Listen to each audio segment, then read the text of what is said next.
स्वामी जी श्री रामचरण जी महाराज की 90वीं वाणी। ग्रंथ राम रसायन बोध का 5वां प्रकरण चल रहा है। महाराज फरमा रहे हैं, काम कामिनी त्याग कनक छीवे न कदाई, जाने ये जंजाल काल की कहीज आई।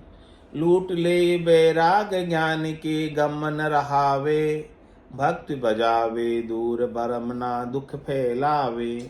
ताते जन त्यागन फिरे करे फिरे आपने हाल, रामचंद्र भज राम को तृष्णा बैठा पाल।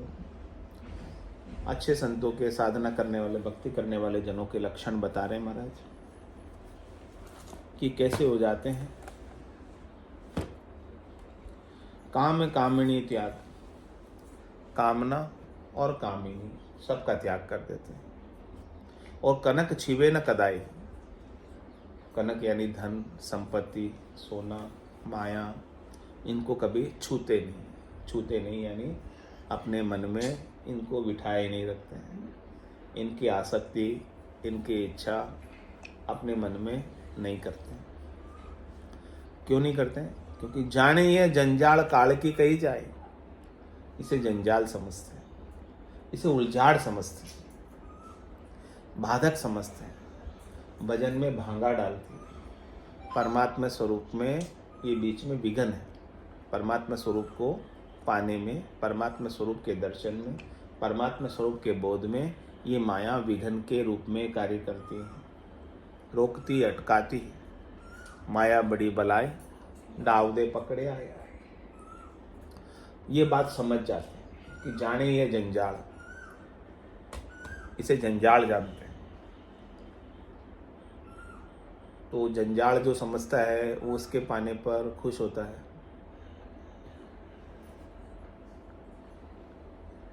हम तो माया के पाने पर खुश होते हैं, तो हमारे लिए जंजाल नहीं है।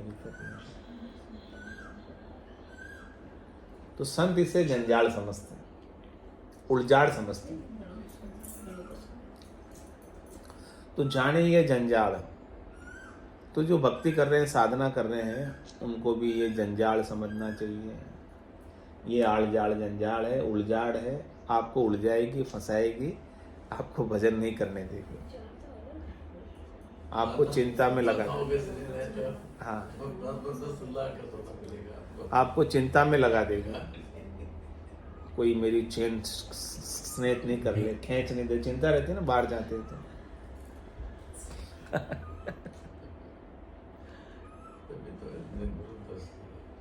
तो जाने ये जंजाल, मैं तो जंजाल समझ के पहनता ही नहीं, कोई कुछ ही नहीं। क्यों डरी नहीं?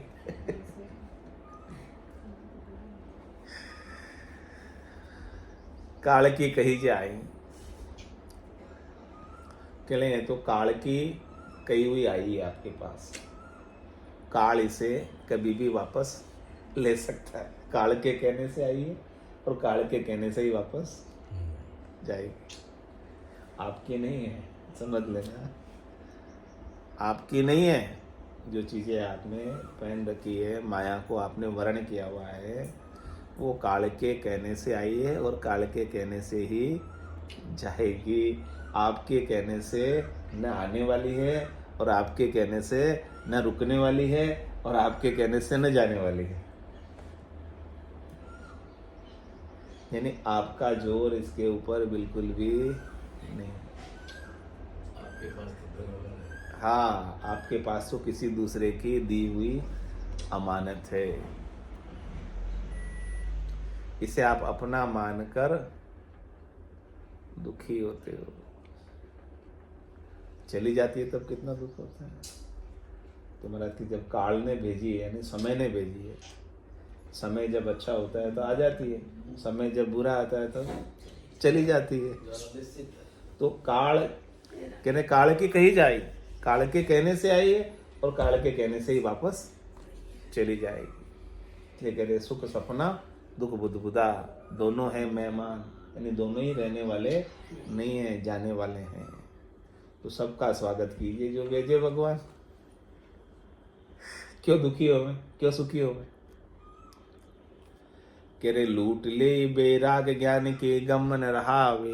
ये जब आती है तब ये बैराग को लूट लेती है। कौन? माया। ज्ञान की समझ भुला देती है, हरण कर लेती है। माया के सुख में लगकर जीव सुखान्वित हो जाता है और अपने स्वरूप से, अपनी निवृत्ति से प्रवृत्ति में आ जाता है।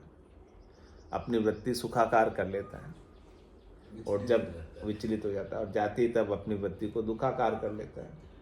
तो निवृत्त तो रह नहीं पाता, कभी सुखाकार कभी दुखाकार। तो भक्ति बजावे दूर भरम ना दुख फैलावे। कह रहे भक्ति और भजन को ये माया क्या करती है? दूर करती है, भरमना और दुख में ये फैला देती है। ताते जन त्यागन करे, इसलिए भक्ति करने वाले जन इसकी आसक्ति को मन में से छोड़ देते हैं। इसके बुद्धि में जो महत्व बैठा हुआ है, इस महत्व को ही खत्म कर लेते हैं। उनके लिए महत्वपूर्ण नहीं है, इम्पोर्टेंट नहीं है। इम्पोर्टेंट क्या है? उमा कहत में अनुभव अपना, सत हरि भजन जगत सब सपना। उनके लिए महत्वपूर्ण हरि का भजन है, हरि का सुमरन है, हरि की याद है, अविनाशी की याद है। बाकी इसे सपने के समान समझते हैं। ताते जन त्यागन करे, फिरे अपने हाल। वो अपने हाल में मस्त रहते हैं, अपने स्वरूप में स्थित रहते हैं। तो राम चन भज राम को तृष्णा बैठा पाड़। कह रहे इस तृष्णा को आप हटा दो, इस तृष्णा को आप रखो मत।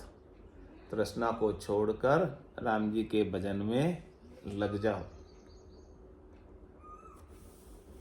जे न कामी जन मन वाणी के पारा, तन में है तन नाई है सामलपन न्यारा। यूं जल में शशि बिंब बिंब जल एक न होई, माखन तक समीप तृक धिव विदे न कोई। यूं विभाग कर देखिए जन न कामी अंग, रामचरण यूं भिन्न है आपे रूप अभंग। जे नैकामी जन मन वाणी के पारा, जो नैकामी है, जो निष्काम है, वो मन के पार चले जाते हैं। वो मन को अपने में लीन कर देते हैं। मन उनका उनके ऊपर हावी नहीं होता है, वो मन के अधीन नहीं है, वो मनमुखी नहीं है, वो वाणी के भी पार हैं। चारों प्रकार की वाणियाँ, वेखरी, मध्यमा, पश्चिंती, परा, इससे पार है वो स्वरूप आपका, जो चारों वाणियों से कहने में आता नहीं है। जो वाणी के पार वस्तु को प्राप्त कर लेते हैं, उसका बोध कर लेते हैं, उसकी समझ कर लेते हैं, वही निष्काम हो पाता है।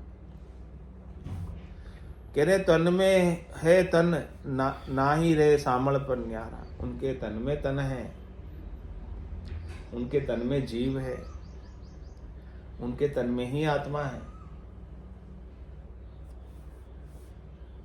ना ही रहे सामल, होते हुए भी वो तन के अंदर आसक्त नहीं, जीव से सुखान्वित नहीं है, उनसे मिले हुए नहीं है, उनसे अलग रहते हैं, निर्लेप रहते हैं, अलेप रहते हैं। जग में रहूं तो ऐसे रहूं जो जल में कमल का फूल। रहते तन में ही, तन को छोड़ के कहाँ जाएंगे?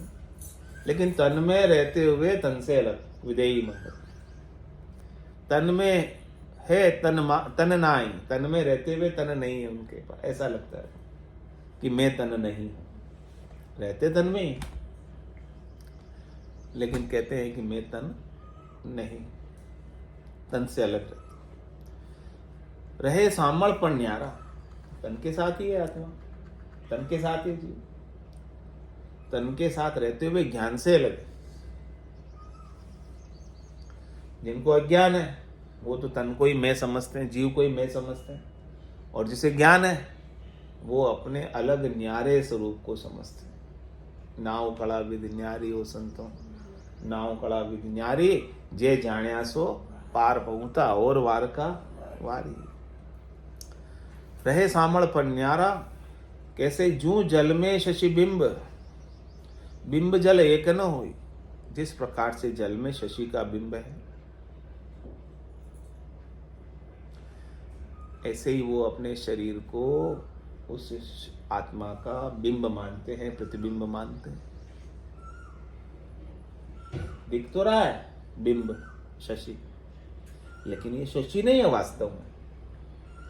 ऐसे ही इस शरीर में आत्मा भास रही है, चिदाभास हो रहा है इस चेतन का, इस शरीर के माध्यम से, लेकिन ये शरीर आत्मा नहीं है, ये केवल उस चेतन का आभास है, प्रतिबिंब है। जिस प्रकार से शशि का जल में प्रतिबिंब दिखाई देता, दिख तो रहा चंद्रमा जल में,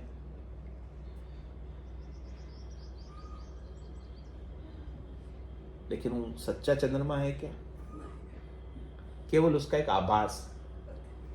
ऐसे ये शरीर जो है सच्चा नहीं है, ये भी उस चेतन का केवल एक विवर्त है, एक आभास है। माखन तृक समीप तक देव विधे न कोई, यूं विभाग कर देखिए। माखन तृक समीप तृक घीव विधे न कोई। जिस प्रकार से मक्खन इतना समीप है घी के, लेकिन उसमें भी भेद है, छाछ का भेल है, छाछ का। जब तक वो छाछ नहीं हटे उसकी, तब तक वो शुद्ध घी नहीं होता। यूं विभाग कर देखिए जन नए कामी। इस प्रकार से महाराज कह रहे कि आप अपने आप को विभाग करके देखो,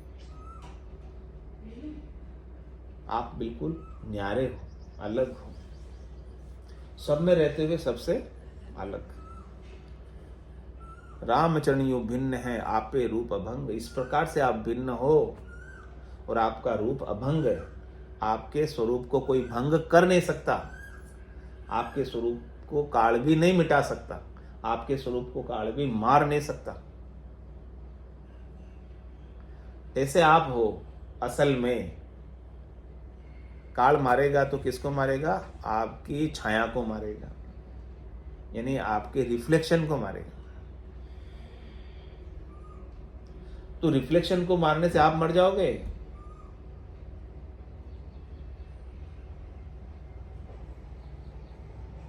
आप तो परम धाम में पहुंच गए, कौन मरेगा बाप? स्वामी जी श्री रामचरण जी महाराज की जय। राम निवास धाम की जय। देव की जय। सत्य सनातन धर्म की जय। संत भगवान की जय। राम जी राम राम महाराज। राम राम सा राम राम सा राम।